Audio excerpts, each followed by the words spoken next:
26க்கு பிறகுமான திட்டங்களை அவர் இப்பயே அனௌன்ஸ் பண்ணிக்கிட்டே இருக்கார் தொடர்ச்சியாக. நாங்கள் வந்துடுவோன்ற அந்த ஒரு விதமான அதீத நம்பிக்கை இருமாப்பில் செய்கிறாங்க. ஆக்சுவலாக ப்ரோபிட்டி, அதாவது வந்து சட்டப்படி அதுக்கு எனக்கு தெரிஞ்ச அதுக்கு வாய்ப்பு இல்லை, நான் நம்புகிறேன். ஒருவேளை சட்டப்படி அது செல்லுபடி ஆகுனாலும் நியாயப்படி பொலிட்டிக்கல் மொராலிட்டி படி, கான்ஸ்டிடியூஷன் மொராலிட்டி படி இத்தகைய அறிவிப்புகளை வெளியிட முடியாது.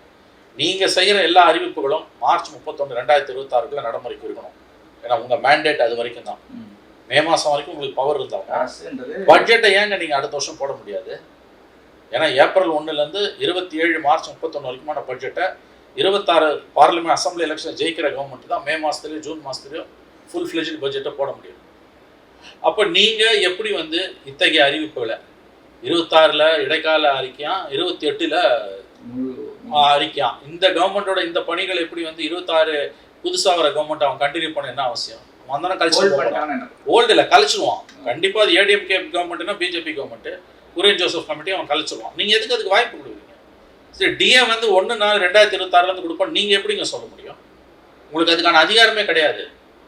எங்க பட்ஜெட்டே நீங்கள் அடுத்த ஆண்டு போட முடியாதுன்னு பொழுது டிஏல எப்படிங்க போடுவீங்க? பட்ஜெட்டுக்குள்ளே தானேங்க டிஏ வரும்.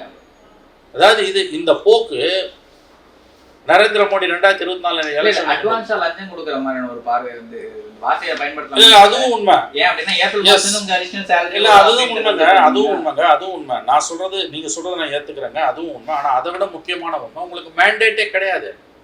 1/4/2026 எதை செய்யறதும் உங்களுக்கு மேண்டேட் கிடையாது. அது அடுத்த வருஷம் நீங்க ஒருவேளை ஜெயிச்சிங்கன்னா, அப்படி இருக்கும்போது நிறைய ஸ்கீம்ஸை வந்து 2 ஆண்டுகளுக்கு அது தொடர்றதும், 2 ஆண்டுகள் பொறுத்து அறிக்கை கொடுப்பாங்கன்றதும், 2 ஆண்டுகளுக்குள்ள கொடுப்பாங்கன்றதும், டிஏ போன்றவற்றை வந்து 1/4/26 நாங்கள் இம்ப்ளிமெண்ட் பண்ணுறோம். அடுத்த கவர்மெண்ட்டுக்கான வாக்குறுதியை நீங்கள் எப்படி கொடுக்க முடியும்?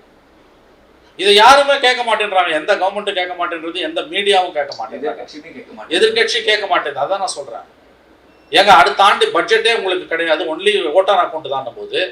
ஏப்ரல் 1/2026 மார்ச் 31, 27 வரைக்கும் வரக்கூடிய கவர்மெண்ட் தான் அதை செய்யணும். அந்த கவர்மெண்ட் எப்போ வரும்? மே 26 வரும். அது உங்கள் கவர்மெண்ட்டாகவும் இருக்கலாம், திமுக, அண்ணா திமுக, பிஜேபி கவர்மெண்ட்டாகவும்